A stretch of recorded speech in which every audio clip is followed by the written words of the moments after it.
we picked her up, and we're going to test her out for you guys if anyone is unsure whether they should go all in for the Deck of Fate stuff or not. So we're going to throw her on. This is my main account here, of course, and we're going to just feed up some of these chickens that I get as a content creator. Yes, I know. It's scandalous. We're doing it. Going to ascend her up. Spacebar trick. If you're on a PC, we're going to skill her out. All of this stuff is better done, by the way, during like a clan v clan or some sort of leveling event or whatever. But obviously for me, I'm just trying to make sure I get you the information as quick as possible. So let's go into her kit. Let's talk about what she's got going on. We've got an A1, which does debuff extension. This is really a PvE skill. Okay, so this is going to give us additional debuffs on clan boss or Hydra enemies. That's probably our best two spots. Or finite. I think that's actually a 3 best areas of the game. She's also got AoE hit, decreased speed and leech, plus decreased accuracy potentially, which is a great skill. This skill is amazing. The leech gives you healing for your whole team. Decreased speed means that the enemy's not taking turns as quick. Decreased accuracy means that you're not taking as many debuffs. This skill is literally god tier. If you're not using her in clan boss or in Hydra, you could throw her in a stun set and just get so much utility out of her. It's insane. And then this skill here is giving you increased accuracy for your team before she attacks. So you could go increase accuracy into this skill as a secondary skill, meaning you need less accuracy. But also, just for the rest of your team, you need less accuracy. This part here, this kind of like chance to still block debuffs. I think this is useful in maybe Hydra if things go wrong.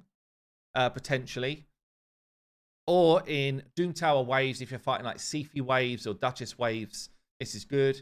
Or in areas like, or just arena, I guess. Like this is block debuffs is one of the most annoying things to get past if you're doing arena.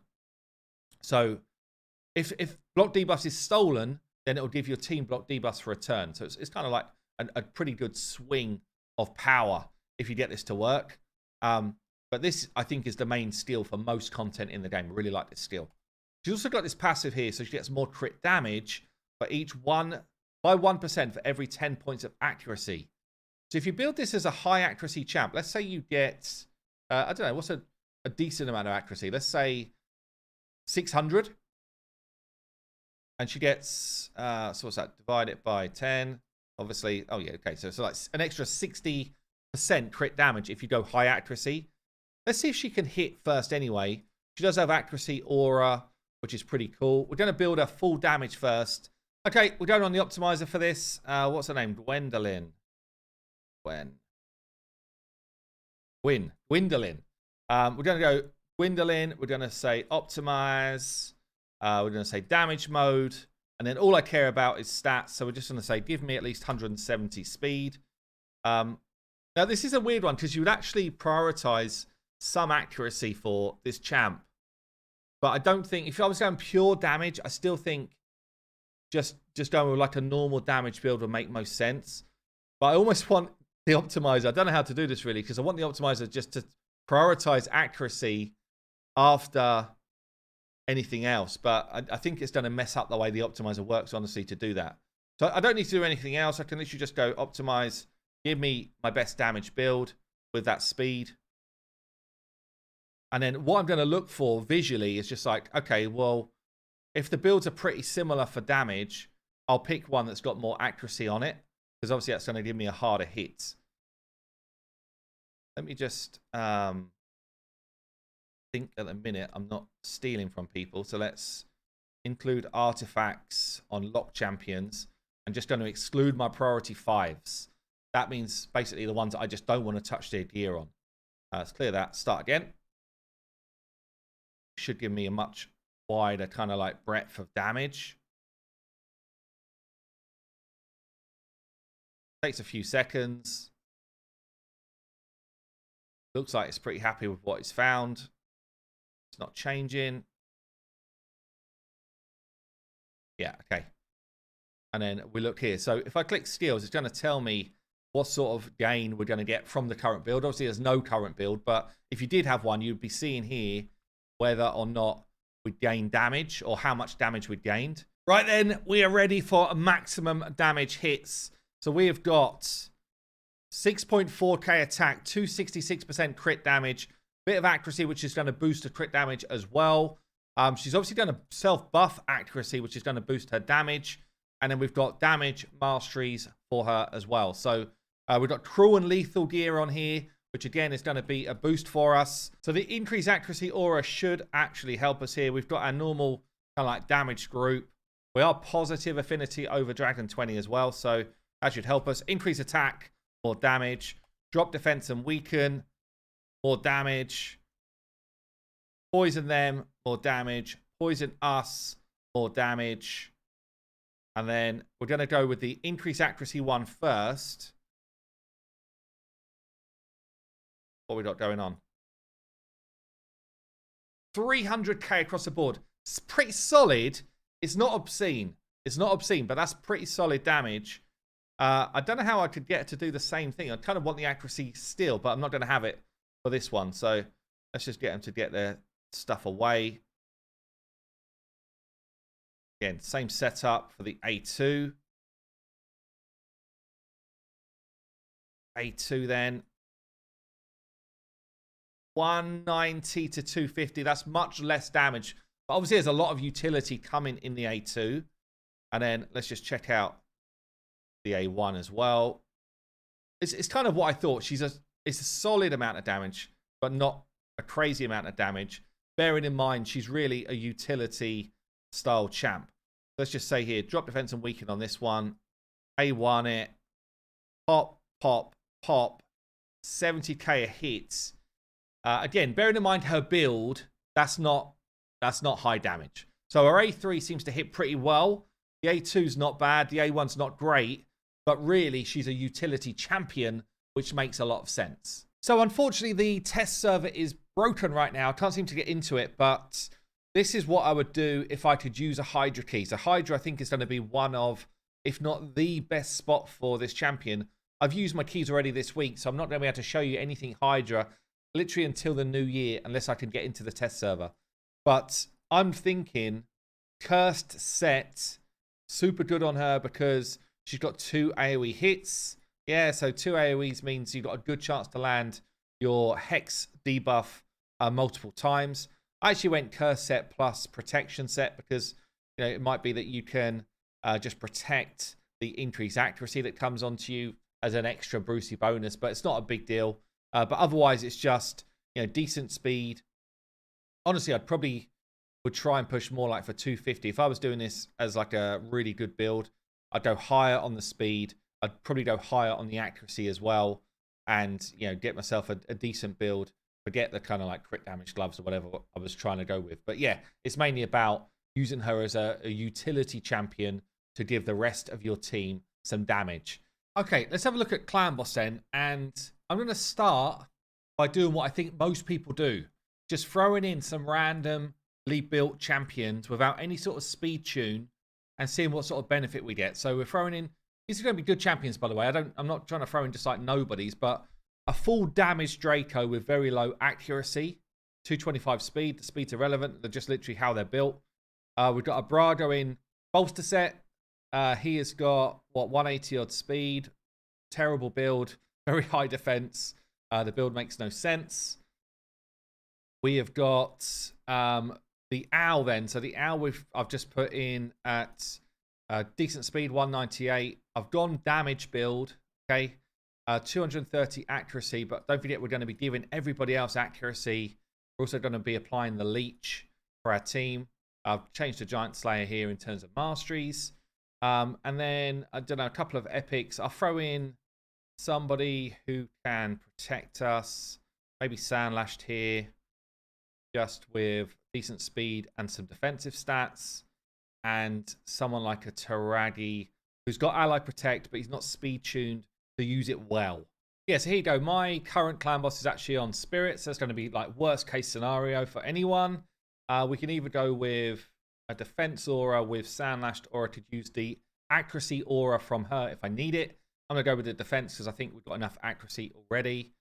She's actually weak affinity here, so that's going to be a bit of a nightmare. But just throwing her in a random team, I just want to show you what she's actually able to do, or what I think people are going to be able to use her for. So I'm going to go decrease attack, get that on. Going to drop defense and weaken from our Draco. Actually got a resist on one of those because I didn't have my increased accuracy up yet. I'm going to put that up now. We can then, we've got a decreased attack, so we're going to put increased defense on us. Extend buffs from my Sandlashed. I guess we'll go Ally Protect here. Throw some poisons out. And apply Leech, hopefully. Didn't apply it, so we've got a weak hit. But basically, every time she counterattacks now, she's going to have the chance to extend debuffs. And this is where this type of champion's super effective, because debuff extension is so powerful on clan boss, especially as you're building up. See this? See the way they're just kind of like stacking up? Make sure we keep our accuracy up. She takes a stun because she's weak affinity. It's no big deal. This is the way these type of teams run. Decreased attack is already good, so we're just going to whack. I'm going to try and reapply that drop defense and weaken. We've got it now because we've got our accuracy buff. And at this point, all we're doing really is we're utilizing her for array 1. So if I wasn't like manually controlling this, I probably would like to just turn the A1, turn everything else off and just A1 it. No? Let's get that Ally Protect up. A1, try and extend some debuffs. Didn't do it. If she weak hits on the first one, I think it will just continuously weak hit for the rest. So let's just A1 again. Reapply decrease attack. But this is what you do. So basically what you gain, let's try and get that leech out there. Him got a weak hit. Doesn't help. I'm showing you on a bad affinity. Unfortunately, the test server has like erased. It's just gone down. And because we're in like Christmas period, there is no one at the inn at raid to kind of help us out with that stuff. So it is what it is.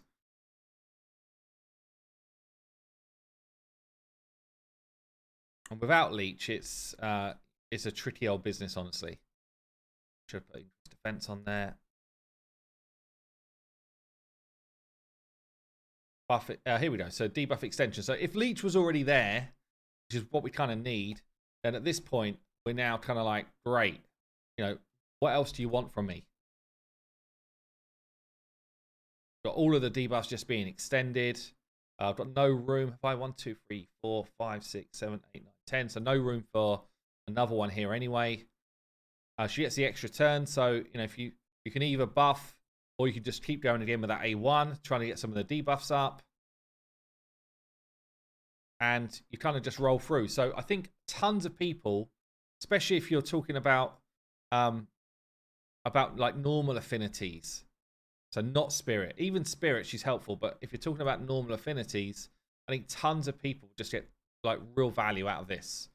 Yeah, it'd just be like massive value for your accounts to at least work through Nightmare or Ultra Nightmare Clan Boss a bit. And as I say, this is the hardest affinity for me to tackle. And we're having a pop. We got our leech away. There we go. Perfect. So now we can actually heal whilst we're attacking as well. And yeah, hopefully you get the idea. So just a randomly thrown together group. You know, it gives us a chance. It gives us a chance to do something. Gonna buff that. We're gonna go again. Try and extend some debuffs. We did. We want our drop defense and weaken out. And that's what we're doing. Because we've got the accuracy up, everyone else's accuracy can be super low. And, you know, she really brings a lot of value. If I had someone that was cleansing stuns as well, then all of a sudden you've got this kind of like, a team that's free-flowing, honestly. The other thing, which we're going to do in a second, is show you, like, a properly speed-tuned team. And, you know, give you a feel for the type of damage we can do with that. Yeah. Like this. Got it. Leech just means we're healing up, which is beautiful. And you get the idea. So I'll let this play through, see what sort of damage it does from here on auto. And yeah, I'll show you that. And then we'll build like a big boy team. So here we go. This is the result. 20 odd million damage. bearing in mind this is a very poor affinity for Gwendolyn specifically, and she actually dropped because of all of that stunnage, and eventually went down. We had no way to keep that leech going up because she kept getting stunned. But if we'd put in something like a cleanser or whatever and got her in the mix more often, or we're against any other affinity, then we're cruising probably an easy 3 key just by throwing champions in. So I think she offers a lot there. But let's build out a big boy clan boss team. Right then, let's get ready for clan boss big boy team. So what we've done here, let me just show you this. I've been working with the man, Saphira. If you're not yet gone and checked out his channel, you should check out HH Gaming Network. He does fine work. He is the scientist, and he understands speed tuning like no man alive. So what we've done, we've built out this team here, which is a Demitha Heiress Seeker comp, utilizing pretty standard speed tunes initially, but we're using one DPS spot, which is going to be in this team Draco. Could use a Feint, could use an Anax, could use anyone who's doing like a good amount of debuffs and damage. And then in the speed tune tool at the moment, we're using Krutraxa because she takes extra turns as well, and we're able to kind of mimic what the owl Gwendolyn is going to do. So in this setup, we have basically by turn 6, everything sinks and we're laughing. And basically you run your way through and do a whole bunch of damage. Works for Spirit Affinity as well as Void Affinity. So everything's kind of like clicking in nice. Works for Nightmare if you change up the delay slightly. So all you need to do for Nightmare is switch the priority from A2 into A3 for Demitha to A3 into A2 for Demitha, and then it all syncs in nicely. So you just switch the Demitha A2 and A3 priorities over, and you'll get your run to work. So that's nice. That's all looking solid. For this particular day, I've got Spirit Affinity where you do need to just manual the very start, which I'll show you in this video as well.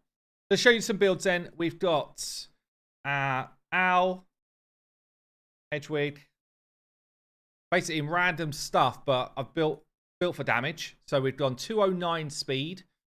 We've got 100% crit rate. We've got some damage. I've gone quite high accuracy because I figured get some extra crit damage for the accuracy as well. Marshals, we've got Giant Slayer, probably the same as what we already had, I think.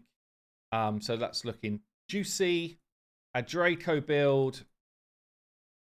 I've actually got Brimstone on. I probably don't need Brimstone because I probably won't have a space to actually apply a debuff. I might be better just having Phantom Touch here because I think Gwendolyn's just going to extend these debuffs so easily.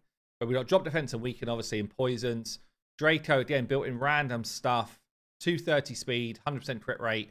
We've got high attack, high crit damage. You notice my extremely low accuracy. Well, Gwendolyn's going to be our Aura. Plus, she's going to give us increased accuracy. So I didn't even build for accuracy in my build. Means I get more damage out on my damage dealer. We then get Seeker, who's another kind of damage dealer stroke. You need him to keep your speed going. We've got Cruelty on him so that we get some more bonuses from our blessings, but that's a luxury. 209 speed, 100% crit rate, high attack, high crit damage. Doesn't need accuracy, so he's just cruising.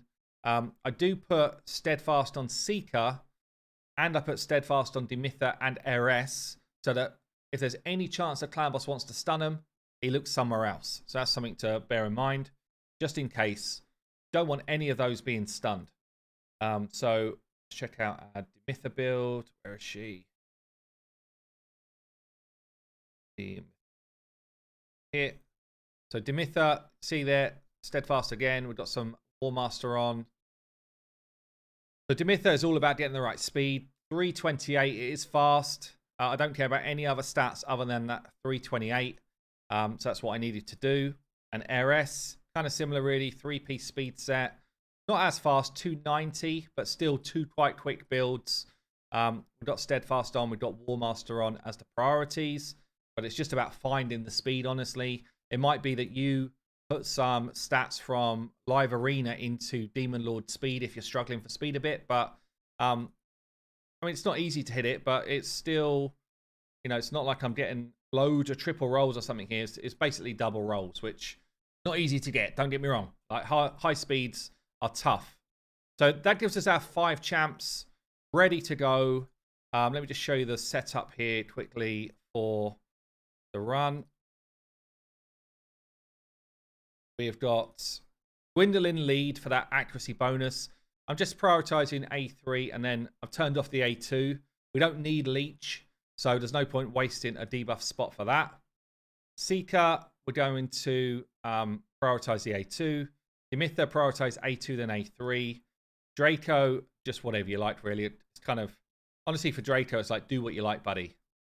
RS is going to be open with the A1 and then prioritize A2.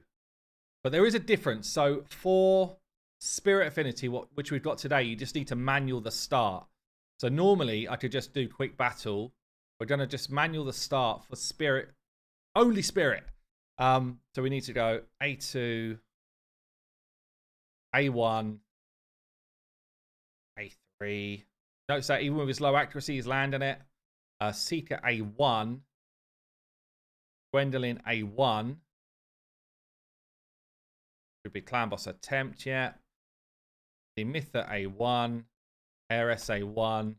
Now we're full auto. And that will just allow for us to deal with the stun, which we're going to take on GWYNDOLIN during Spirit.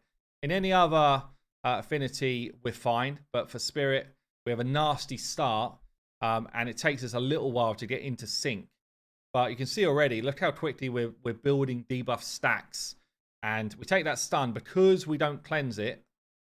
And by the way, if you're running like an Elva in this team, then we wouldn't have to worry about that. But with RS, we do. Yeah, she takes a stun. It means she's not going to get the extra double turn like she will on any other affinity at that point. But you can see here, we keep the debuffs up. And at this point, we're already laughing, even though we get a couple of weak hits in. She has extra turns. She's like that. Debuffs! Anyone for more debuffs? And yeah, we start scaling our damage. So as long as everything kind of sinks in with our block damage ability, which should come in basically at the end of turn 6. So we'll take a stun here. The stun should be cleansed if everything goes right. Stun's gone over there, actually, but we should get the cleanse. There it is. And then from now, we're fully in sync. Basically on a 2-for-1 for everybody, but Seeker and GWYNDOLIN are both on a 3-for-1, which means they're just getting a ton of turns away. You can see another extra turn there. Plenty of weak hits. Thank you very much. And away we go. So I'm going to let this run to the end. Guess down below, how much damage do you think we're going to ramp up with this comp? Let's let it run. Okay, so we're coming up to the end of the run. You can see the poisons and everything else is stacked up insane amounts, even though she's on a weak affinity. Yeah, it's just never-ending stacking. There you go again. Thank you very much. We're keeping the accuracy up, which is boosting her damage when she doesn't weak hit. Draco hitting like a beast. Coming up towards the end of the run, and we're going to be smashing 125 mil with this team. And I bet the majority of that damage is going to be Draco, then Seeker, and then a little bit from GWYNDOLIN. Literally 0 damage is going to be from RS or Dimitha. So pretty damn solid numbers, honestly. And obviously we can throw it on full auto when once you've got your 1 key away if you get to this sort of level of damage. 60 mil from Draco, 27 from Seeker, actually 24 from GWYNDOLIN. And this is the weak affinity for her. That is a lot of damage. I'll tell you that now. That is a huge hit from GWYNDOLIN right there. That's really nice. I'm surprised about that, actually. Yeah, that's a really nice kind of amount of damage to get away. Something I'm curious about, actually, because sometimes this gets a bit wonky in the code. We're on Spirit. We know that we can easily 1-key it if I do my manual setup bit. But on an old team that I used to run, if I did quick battle, sometimes it just like reverted to, we know this team can do it, and it used to get me a 1-key away. So I'm going to try it, but I don't think this will work. Well, I don't know if it's going to work. It worked on a team that I did before. Did we get over the 1-key number? We do. That's without me manually in the start. So once you've got that 1-key in the bag, it just kind of works. I don't know why that is. It's a bit funky. Not really sure why that happens. Let's try it on Nightmare. Because honestly, once you get to your 1 key, it saves you time. You know, this is basically what you want to do. This one's against force.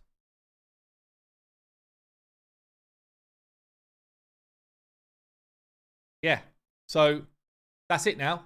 That's now my clan boss team. It's got a rare in it, which is nice for some of the daily missions that you get, the advanced missions. And that is just going to keep slapping clan boss non-stop. So I guess what we should do, just to finish off the video, is check out, with that same build that I'm going to use in clan boss, you know, how effective can she be in other content. And I guess it's hard to say, because if I was going to use her for like high level Doom Tower hard, which I can't show you, so I'm not on a test server, I would probably have her in a stun set. I think a stun set is where it's at for like wave control. But if you're just trying to gain some benefit out of her kit, honestly, I think you could use her anywhere. Like, I think you can actually use her anywhere. Like hard spider. Again, you'd probably prefer to have her in curse set for hard spider, but 2 AoE hits and they're decent enough damage. So I think she can do some work there. Normal spider for sure. She's going to blow up spiderlings. She's going to slow them down. She's going to give your team more accuracy and stuff. So there's just like no reason why she wouldn't work there. Finite's probably the main area that most people that are struggling for content would use her in, mainly for the ability to bring multi-hitter A1 plus decreased speed. So, you know, definitely going to be usable there. Anyway, and honestly, any wave-based content, doing 2 AoEs, plus giving your team support buffs and hitting decently hard, she's usable in any of these dungeons. Yeah, she genuinely is usable in any of these dungeons. But the best area in the game for her, I think, is going to be Hydra. And as soon as my rotation ends in basically 5 days, I'll do a separate Hydra run so you can actually see how she performs there. But for me, I think decent pickup, decent champion. Obviously, it's locked behind a ton of shards, so you've got to have that. I do think really decent addition to the roster. Anyway, there you go, guys. I've been Hell Hades. I'll see you soon.